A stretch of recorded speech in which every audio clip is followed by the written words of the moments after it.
Sir, सबसे पहले ये बताइएगा, मोदी की मुश्किलात में दिन ब दिन इजाफा होता दिखाई दे रहा है। पाकिस्तान से शिकस्त खाई, हजीमत का सामना करना पड़ा। आलमी सतह पर भारत के बयानी को किसी ने बाय नहीं किया। फिर अमरीकी सदर डोनाल्ड ट्रंप के साथ ताल्लुकात खराब। अभी चीन के साथ मामला को बेहतर करने की कोशिश की भारत ने, उसमें भी उतनी कामयाबी उसको हासिल नहीं हुई। अभी फिर अमेरिका के आगे भी सरेंडर करने जा रहा है। लॉबिंग फर्म की खदमात ले ली हैं भारत ने। आप कैसे देख रहे हैं इस सारे सिनेरियो को, गुज़िश्ता 2-3 माह के अंदर जो हैपनिंग्स हुई हैं?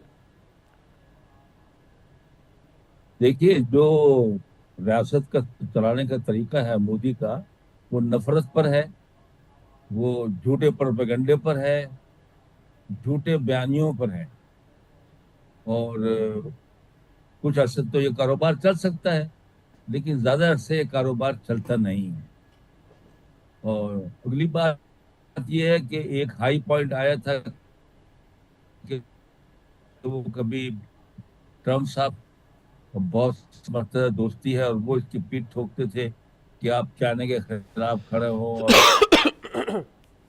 और पैसिफिक ओशन के अंदर भी और लैंड पर भी। लेकिन वो भी देख लिया कि पै दर पै भारत ने चीन से शिकस्त खाई है और हर दफा अपना इलाका खोया है, हर झड़प में।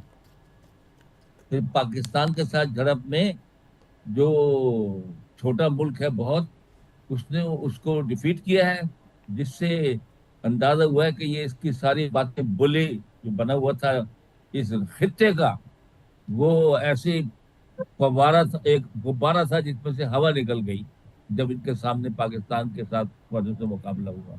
तो दूसरी बात यह कि जिस तरह इलेक्शन के अंदर भी वो कर रहे हैं अपना गड़बड़, राहुल साहब उसको एक्सपोज कर रहे हैं। कहीं कत्ल करता है गुजरात में, कभी कुछ कराता है, कहीं पुलवामा कराता है, झूठे फ्लॉल्स फ्लैग ऑपरेशन कराता है जीतने के लिए। और उसने जो है ना इतने बड़े बड़े अपने मुल्क के अंदर नफरतें पैदा की हैं कि बहुत बड़ी, कोई वहां मुस्लिम माइनॉरिटी, तो एक पूरी नेशन वहां आबाद है, तो वो नाराज हैं, सिख नाराज हैं, दलित नाराज हैं, पारसी नाराज हैं, और क्रिश्चियन नाराज हैं। कौन नाराज नहीं है उसकी पॉलिसी? तो ये बातें सारी दुनिया वाले देखते हैं, और उसी के बेसिस के ऊपर फिर आगे ताल्लुकात जो है चलते हैं इनके। अच्छा सर, ये बताइएगा, अभी हमने ये देखा है कि चीन के वजीर खारजा वैंग यी ने भारत का दौरा किया, और उस दौरे से पहले भारत के अंदर उनका मीडिया जिस तरीके से चीन को लेकर बातें कर रहा था, 15-20 दिन जब से अमेरिका ने टैरिफ लगाए भारत के ऊपर, तो उसमें चीन को लेकर चीन के कसीदे पढ़े जा रहे थे। जिस चीन को पहले गालियां दी जा रही थी, उसी चीन के कसीदे पढ़े जा रहे थे। लेकिन जैसे ही वैंग यी भारत से निकलते हैं और अफगानिस्तान और पाकिस्तान आते हैं, हम ये देख रहे हैं कि भारत ने एक इंटरकॉन्टिनेंटल बैलिस्टिक मिसाइल का जो है वो तजर्बा किया है। और भारतीय मीडिया वो एक तो चीन और भारत के ताल्लुकात को लेकर जो पहले बातें कर रहा था, उससे बिल्कुल फिर गया है। और उसके बाद आप वो कह रहे हैं कि चीन का चप्पा चप्पा अब हमारे जो है वो रेंज में है। तो आप भारत के इस तजर्बे को और ये जो शिफ्ट है अप्रोच की, उसको कैसे देख रहे हैं? देखिए, अगर मीडिया ने ये स्टेटमेंट दिया है तो हिंदुस्तान का मीडिया बहुत गैर जिम्मेदार है, झूठा है, और उसके झूठ की कोई हद नहीं है।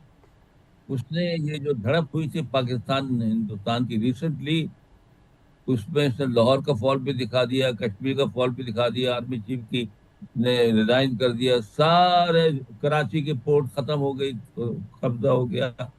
टोटल टोटल टोटल झूठ था। तो अगर मीडिया ये बातें कह रहा है तो बड़ा गलत बयानी से काम ले रहा है और अपने ताल्लुकात खराब कर रहा है। अगर स्टेट की तरफ से कोई आए, फॉरेन ऑफिस की तरफ से बयान आए इंडिया के, उसको सीरियसली लेना चाहिए। बाकी ये है कि जहां तक पाकिस्तान का ताल्लुक है, ब्लास्टिक मिसाइल हमको इसलिए फर्क नहीं पड़ता कि हम तो, हमारा आपको पता है कि हमारा जो रकबा है चौड़ाई में वो बहुत कम है। ऑलरेडी हिंदुस्तान के पास जो मिसाइल हैं वो पाकिस्तान के को काफी हद तक कवर करते हैं, और हम भी हिंदुस्तान के सब इलाकों को कवर करते हैं। तो ब्लास्टिक मिसाइल से खतरा होना चाहिए, यूरोप को होना चाहिए, चाइना को होना चाहिए, दूसरे मुल्कों को होना चाहिए। भारत के तो अपने बहुत बड़े बड़े उसके तो आदाफ है ना, दुनिया में अपने आप को सुपर पावर बनाना चाहता है।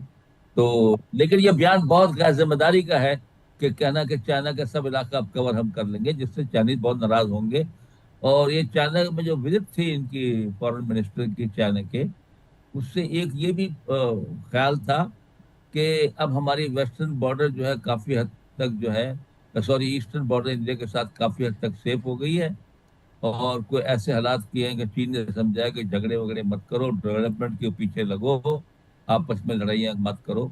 और लगता यही था कि इस किस्म का कोई बातचीत अंडरस्टैंडिंग हुई है, एंड वी थॉट कि our eastern border is going to be safe.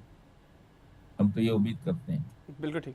बिल्कुल आखिर में सर ये बताइएगा, अभी पाकिस्तान के वज़ीर ख़ारजा इसहाक डार साहब ने बांग्लादेश का दौरा किया है और एक अटैम्प्ट है कि पाकिस्तान के बांग्लादेश के साथ ताल्लुकात बेहतर हों, क्योंकि जब तक हसीना वाजिद बरसर इक़्तिदार थीं तो बांग्लादेश के साथ हमारे ताल्लुकात जो है वो बेहतर नहीं हो सके। आप इस अटैम्प्ट को कैसे देख रहे हैं? फिर रीजनल मामलात के अंदर पाकिस्तान इस वक्त जो किरदार अदा कर रहा है, इसहाक डार साहब बांग्लादेश गए, ईरान गए, फिर पाकिस्तान में जो वैंग यी का दौरा था, उन्होंने कहा जी मेरे लिए सबसे अहम जो था वो दौरा पाकिस्तान का था। फिर अफगानिस्तान में जो ट्रायलेटरल डायलॉग हुआ पाकिस्तान, चीन और अफगानिस्तान के दरमियान, तो इन सारे मामलात को आप कैसे देख रहे हैं? ये बड़ी खुशाइंद बातें हैं, पाकिस्तान के हक में बहुत बेहतर हैं। और हसीना वाजिद की टोटल पॉलिसी हिंदुस्तान ही उनकी पॉलिसी बनाता था, उसी पे अमल करती थी।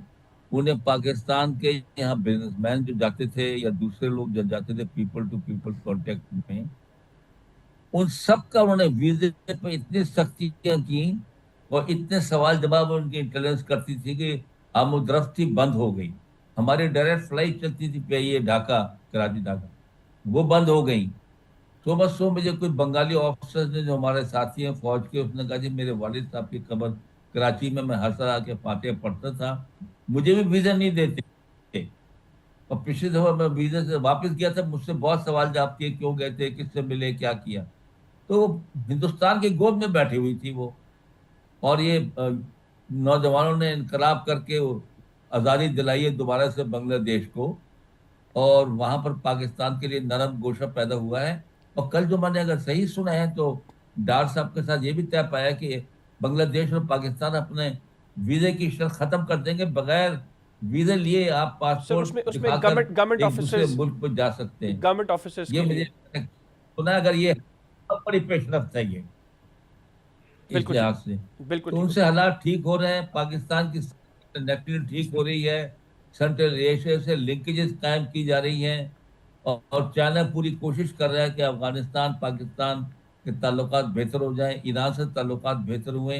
तो ये सारी खबरें बड़ी खुशायंद हैं, और पाकिस्तान की इमेज और स्टैचर इंटरनेशनल अरीना में, इंटरनेशनल वर्ल्ड में बड़ा इम्प्रूव किया है। पाकिस्तान को इज्जत की निगाह से देखा जाने लगा है।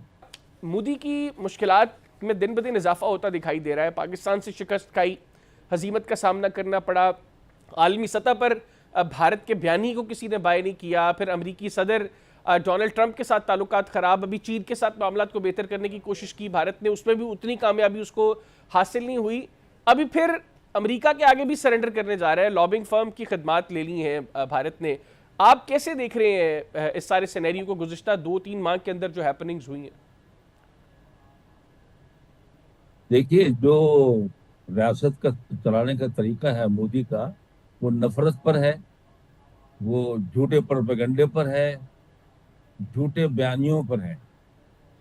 और कुछ अर्से तो ये कारोबार चल सकता है, लेकिन ज्यादा अरसे ये कारोबार चलता नहीं है।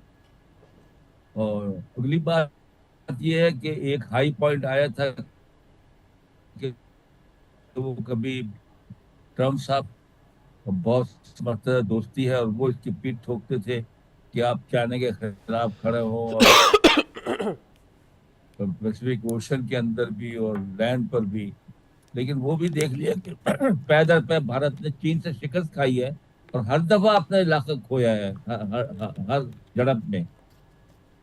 फिर पाकिस्तान के साथ झड़प में जो छोटा मुल्क है बहुत, उसने उसको डिफीट किया है, जिससे अंदाजा हुआ है कि ये इसकी सारी बातें बुली जो बना हुआ था इस खित्ते का, वो ऐसे फव्वारा था, एक गुब्बारा था जिसमें से हवा निकल गई जब इनके सामने पाकिस्तान के साथ फौजों से मुकाबला हुआ। तो दूसरी बात यह कि जिस तरह इलेक्शन के अंदर भी वो कर रहे हैं अपना गड़बड़, राहुल साहब उसको एक्सपोज कर रहे हैं, कहीं कत्ल करता है गुजरात में, कभी कुछ कराता है, कहीं पुलवामा कराता है, झूठे फ्लॉल्स फ्लैग ऑपरेशन कराता है जीतने के लिए। और उसने जो है ना इतने बड़े बड़े अपने मुल्क के अंदर नफरतें पैदा की हैं कि बहुत बड़ी, कोई वहां मुस्लिम माइनॉरिटी, तो एक पूरी नेशन वहां आबाद है, वो नाराज हैं, सिख नाराज हैं, दलित नाराज हैं, पारसी नाराज हैं, और क्रिश्चियन नाराज हैं। कौन नाराज नहीं है उस पॉलिसी। तो ये बातें सारी दुनिया वाले देखते हैं, और उसी के बेसिस के ऊपर फिर आगे ताल्लुकात जो है चलते हैं इनके। अच्छा सर, ये बताइएगा, अभी हमने ये देखा है कि चीन के वजीर खारजा वैंग यी ने भारत का दौरा किया और उस दौरे से पहले भारत के अंदर उनका मीडिया जिस तरीके से चीन को लेकर बातें कर रहा था, 15-20 दिन जब से अमेरिका ने टैरिफ लगाए भारत के ऊपर, तो उसमें चीन को लेकर चीन के कसीदे पढ़े जा रहे थे। जिस चीन को पहले गालियां दी जा रही थी, उसी चीन के कसीदे पढ़े जा रहे थे। लेकिन जैसे ही वैंग यी भारत से निकलते हैं और अफगानिस्तान और पाकिस्तान आते हैं, हम ये देख रहे हैं कि भारत ने एक इंटरकॉन्टिनेंटल बैलिस्टिक मिसाइल का जो है वो तजर्बा किया है, और भारतीय मीडिया वो एक तो चीन और भारत के ताल्लुकात को लेकर जो पहले बातें कर रहा था उससे बिल्कुल फिर गया है, और उसके बाद अब वो कह रहे हैं कि चीन का चप्पा चप्पा अब हमारे जो है वो रेंज में है। तो आप भारत के इस तजर्बे को और ये जो शिफ्ट है अप्रोच की, उसको कैसे देख रहे हैं? देखिए, अगर मीडिया ने ये स्टेटमेंट दिया है तो हिंदुस्तान का मीडिया बहुत गैर जिम्मेदार है, झूठा है, और उसके झूठ की कोई हद नहीं है। उसने ये जो झड़प हुई थी पाकिस्तान हिंदुस्तान की रिसेंटली, उसमें इसने लाहौर का फॉल भी दिखा दिया, कश्मीर का फॉल भी दिखा दिया, आर्मी चीफ की ने रिजाइन कर दिया, सारे कराची की पोर्ट खत्म हो गई, तो कब्जा हो गया।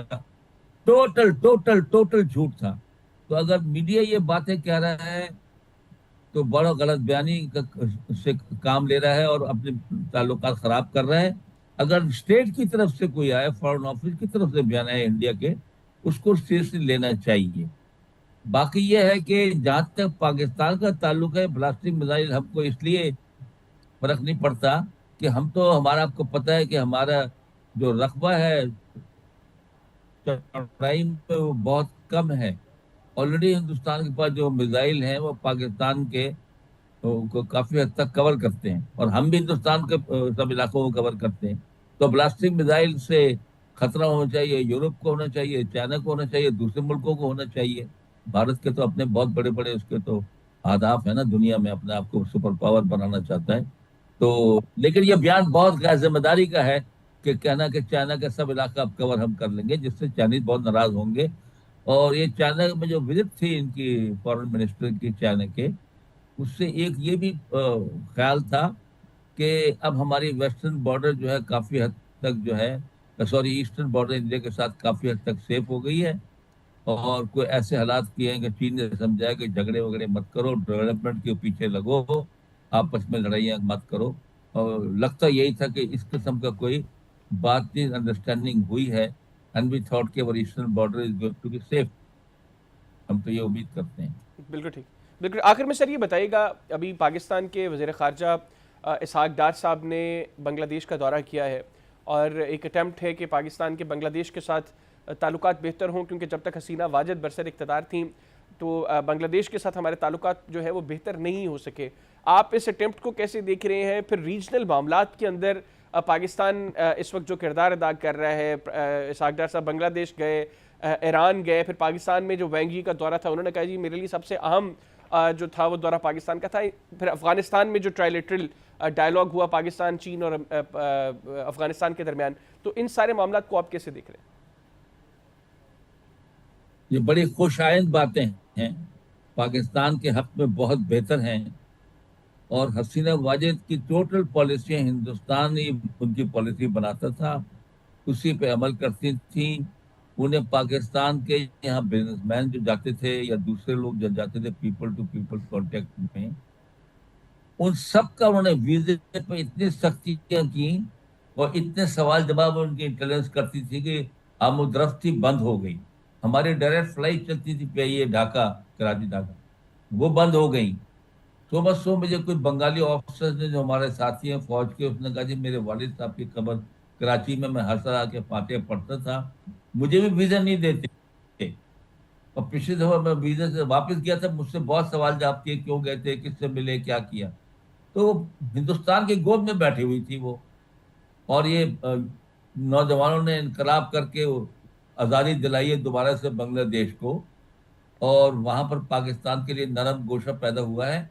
और कल जो मैंने अगर सही सुना है तो डार साहब के साथ ये भी तय पाया कि बांग्लादेश और पाकिस्तान अपने वीजे की शर्त खत्म कर देंगे, बगैर वीजे लिए आप सर पासपोर्ट उसमें उसमें दिखाकर गवर्नमेंट एक दूसरे ऑफिसर्स, मुल्क में जा सकते हैं। गवर्नमेंट ऑफिसर्स ये के मुझे लिए। सुना है, अगर ये बहुत बड़ी पेशरफ्त है ये, इस बिल्कुल ठीक, लिहाज से। बिल्कुल तो ठीक उनसे होगा। हालात ठीक हो रहे हैं, पाकिस्तान की कनेक्टिविटी ठीक हो रही है, सेंट्रल एशिया से लिंकेजेस कायम की जा रही हैं। और चाइना पूरी कोशिश कर रहा है कि अफगानिस्तान पाकिस्तान के ताल्लुकात बेहतर हो जाएं, ईरान से ताल्लुकात बेहतर हुए। तो ये सारी खबरें बड़ी खुश आयंद हैं। और पाकिस्तान की इमेज और स्टैचर इंटरनेशनल अरीना में, इंटरनेशनल वर्ल्ड में बड़ा इम्प्रूव किया है। पाकिस्तान को इज्जत की निगाह से देखा जाने लगा है। बिल्कुल ठीक होगा। Thank you very much sir.